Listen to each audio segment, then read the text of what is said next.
বলল হযরত সফিনা রাদিয়াল্লাহু তাআলা, আমি জানছি নবীর গোলামকে দুনিয়ার ভাগেও খাইবে না, কিন্তু এখানে আমাকে বনের বাগে আমাকে আক্রমণ করেছে।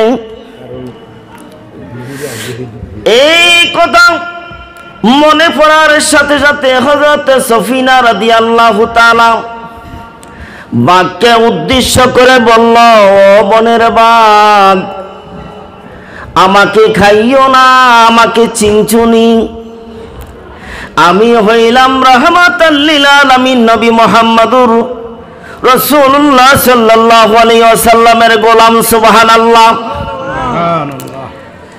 আমার নবীজির জবান পাক জবান দ্বারা শুনেছি, নবীজির গোলাম হইলে এই দুনিয়ার কোন ভাগে তাকে খাইতে পারবে না।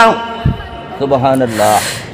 হযরত সফিনা রাদিয়াল্লাহু তাআলা এই আওয়াজ শোনার পর ওই বাঘ আল্লাহর দরবারে ডাক দিয়ে বলল, আল্লাহ, আমাকে জবানটা খুলে দাও, আমি নবীর গোলামের সাথে একটু কথা বলি।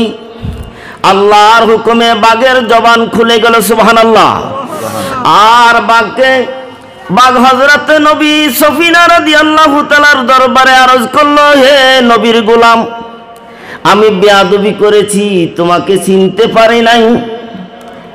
ও নবীর গোলাম রে, আমার বেয়াদবি ক্ষমা করে দাও, তুমি যেথায় যাইবা তোমাকে আমি আগাইয়ে দিয়ে আসবো নিরাপদ স্থান পর্যন্ত। সুবহানাল্লাহ। নবীর গোলাম রে বাঘেও ভয় করে খায় না। আওয়াজ দিয়ে বলেন, বাঘেও খায় না। নবীর গোলাম রে মন কিন্নকির পর্যন্ত ভয় পাবে। সুবহানাল্লাহ। নবীর গোলাম হইতে পারলে হুরগেল মানের জন্য পাগল হওয়ার দরকার না, হুরগেল মান পর্যন্ত নবীর গোলামের জন্য পাগল হবে। সুবহানাল্লাহ।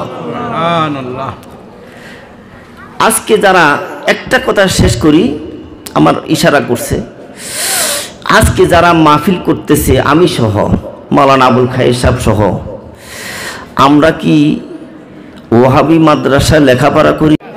সুন্নিয়া মাদ্রাসা না?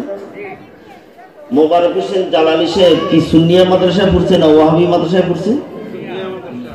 সুন্নিয়া মাদ্রাসায় লেখাপড়া করি তো আজকে বড় সুন্নি জামাতের বড় আলেম হয়েছি। কথাটা ঠিক না বেঠিক? গিয়াসউদ্দিন তাহিরি সারা বাংলাদেশের আলোড়ন সৃষ্টিকারী, এক নম্বরে আছে পর্ব। সে কি কোনোদিন ওয়াহাবি মাদ্রাসা পড়ছে? পড়ে নাই। কিন্তু বলে, হুজুর এই কথাটা কেন বলছেন?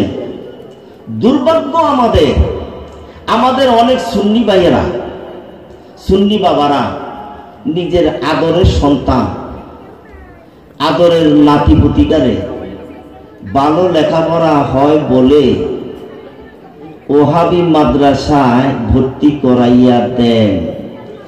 এইটা কি আমাদের ভবিষ্যৎটা ভালো করেন না খারাপ করেন? বলেন, আওয়াজ দেন না, আওয়াজ দেন না। আসলে ওয়াজ কিন্তু এখানে ওয়াজ শুনবেন, আর এরপরের দিন যাইয়া ওহাবি মাদ্রাসার মধ্যে আদরের নাতিদারে ভর্তি করাইয়া দিবেন। এটা কি সুন্নি জামাত? এটা কি বয়ত রাসূল? এই বেড়া, তুমি বয়ত রাসূলের দাবি করো, সুন্নি জামাতের বড় ফিলার দাবি করো, অথচ তোমার নাতিরে ওয়াহাবি মাদ্রাসা দেওয়ার পরে এই বুফলা কিচ্ছু জানে না, সামান্য পর্যন্ত লেখাপড়া করি, কয় জানাজার পরে মুনাজাত দেওয়া যাইতো না। কয় কি কয় না? কয়নি। সাবধান হয়ে যান। সুন্নি জামাতের মাদ্রাসায় ভর্তি করান, সুন্নি মাদ্রাসা প্রতিষ্ঠিত করেন। আমি অধম আমরাতলিতে ইনশাআল্লাহ ইমিডিয়েট মাদ্রাসা করতেছি, হাফিজিয়া নুরানি মাদ্রাসা। শুধু তাই নয়, আপনারা তো এটি দেখেন না, নেট যারা দেখে তাদের মাদ্রাসায় অহরহ আকাম কুকাম যা হইতেছে সকল সত্য প্রকাশ হয় না। জিনা ব্যভিচারী সহ বলৎকার সহ কতজন কত কিছু হইতেছে। আস্তাগফিরুল্লাহ। এরপরেও আমাদের সন্তানদেরকে আমরা সেখানে তো ভালো হরাই বলে কয় হুজুর দিছি কত কোরআন শিবটা ভালো করে ঘুরিয়েইব এরপরে।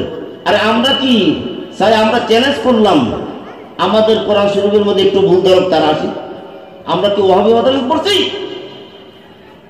সকলের প্রতি আমার অনুরোধ, আর আমাদের কিছু মা বোনেরা ছেলেটি বিদেশ চলে যায়, সন্তানটা যদি একটু এখনো কথা কইতেও জানে না, ইদারে কোন রকম ওয়াহাবি মাদ্রাসা দিয়া হেউডি ডাং ডাং করি ঘুরে, হেউডি মনে করছে আদারিয়ে গেছে। কথাটা ঠিক না বেঠিক? হেউডি আদারিয়ে গেছে, ডাং ডাং করি ঘুরতে হেউডি সহজ হয়ে গেছে। কোন অবস্থাতেই তাদের মাদ্রাসায় আপনার আদরের সন্তান দিবেন না, হয়তো পাগল হবে নয়তো চরিত্র খারাপ হবে। তো সুন্নি জামাতের আলেম বানান, সুন্নিয়তের খেদমত করেন, সুন্নি মাদ্রাসা প্রতিষ্ঠিত করেন, যারা করবে তাদের সহযোগিতা করেন। এই আশা, এই আবেদন আপনাদের কাছে ব্যক্ত করে আজকে আমি সামান্য সংক্ষিপ্ত আলোচনা শেষ করলাম। ওয়াখির দাওয়ানা আনিল হামদুলিল্লাহি রাব্বিল আলামিন। আসসালামু আলাইকুম ওয়া রাহমাতুল্লাহি তাআলা ওয়া বারাকাতুহু। মারহাবা তৈয়ব, সুন্দর বয়ান করলেন আলহাজ মাওলানা হাফেজ গাজীউল হক মিয়াজি সাহেব। আজকের এই সম্মেলনের পক্ষ থেকে মাওলানা গাজীউল হক মিয়াজি সাহেবকে জানাই অসংখ্য